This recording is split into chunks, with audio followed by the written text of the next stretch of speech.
Assalamualaikum warahmatullahi wabarakatuh. Perkenalkan nama saya Nur Fatimah Prasetyawati. Saya mahasiswi Andalan S1 Keperawatan Unisa. Di sini saya akan menjelaskan tentang cara pengukuran tekanan vena jugularis atau JVP. Nah, saya akan memberikan sedikit pengertian tentang JVP. Jugular venous pressure atau JVP atau tekanan vena jugularis adalah tekanan sistem vena yang dapat diamati secara tidak langsung. Pengukuran tekanan vena jugularis merupakan tindakan mengukur besarnya jarak pertemuan dua sudut antara pulsasi vena jugularis dan sudut sternum, tepatnya di angle of Lewis, yang berguna untuk mengetahui tentang fungsi jantung klien.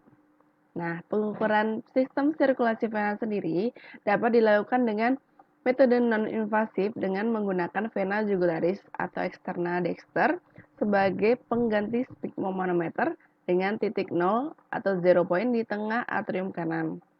Titik ini kira-kira berada pada potongan antara garis tegak lurus dari angulus Ludovici ke bidang yang dibentuk kedua linea midasillaris. Vena jugularis tidak terlihat pada orang normal dengan posisi tegak. Ia baru terlihat pada posisi berbaring di sepanjang permukaan musculus sternocleidomastoideus. VP yang meningkat adalah tanda klasik hipertensi vena atau seperti gagal jantung kanan. Peningkatan JVP dapat dilihat sebagai distensi vena jugularis atau JVP tampak hingga setinggi leher, jauh lebih tinggi daripada normal.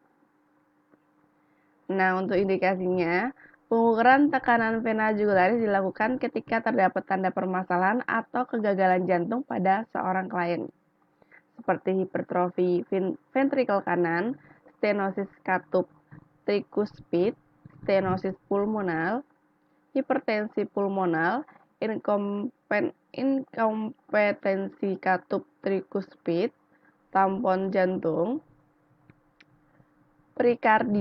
perikarditis, dan masalah jantung lain. Gray 2002. Nah, indikasi yang lainnya yaitu pasien yang menerima operasi jantung sehingga status sirkulasi sangat penting diketahui. Yang kedua, pasien yang mendapat obat vasoaktif, nutrisi parental, atau jika vena perifer tidak adekuat. Yang ketiga, pasien dengan distens unilateral. 4. Pasien dengan trauma mayor. 5. Pasien yang sering diambil darah venanya untuk sampel tes laboratorium. Yang keenam, pasien yang diberi cairan IV secara cepat.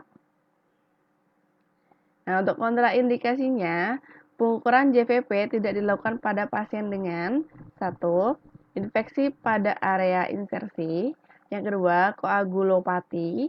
Yang ketiga, insersi kawat pacemaker. Yang keempat, disfungsi kontralateral diafragma. Yang kelima, pembedahan leher. Nah, alat dan bahannya yaitu penggaris cm 2 buah, bantal 1 buah, senter, dan bed pasien. Cara pengukuran tekanan vena jugularis. Untuk yang pertama, membaca catatan keperawatan dan medis. Yang kedua, mencuci tangan. Yang ketiga, mempersiapkan alat. Nah, selanjutnya, memberikan salam, panggil klien dengan namanya, tanyakan keluhan klien, jelaskan tujuan prosedur dan lamanya tindakan, berikan kesempatan klien untuk bertanya sebelum kegiatan dilakukan. Untuk selanjutnya, mencuci tangan kembali, meminta klien berbaring telentang, tinggikan kepala tempat tidur 30-45 derajat, gunakan bantal untuk meluruskan kepala, menentukan angle of Lewis dengan benar, mengukur tekanan vena dengan mengukur jarak vertikal antara sudut angle of Lewis dan tingkat tertinggi titik pulsasi vena jugularis interna yang dapat terlihat, kemudian mencuci tangan, mencatat prosedur yang dilakukan. Nah, untuk yang selanjutnya, Evaluasi perasaan klien, simpulan hasil kegiatan, lakukan kontrak untuk kegiatan selanjutnya, cuci tangan, dan dokumentasi. Baik, sekian dari saya. Ada kurangnya mohon maaf. Saya yakin materi ini dapat bermanfaat bagi kita semua. Wassalamualaikum warahmatullahi wabarakatuh.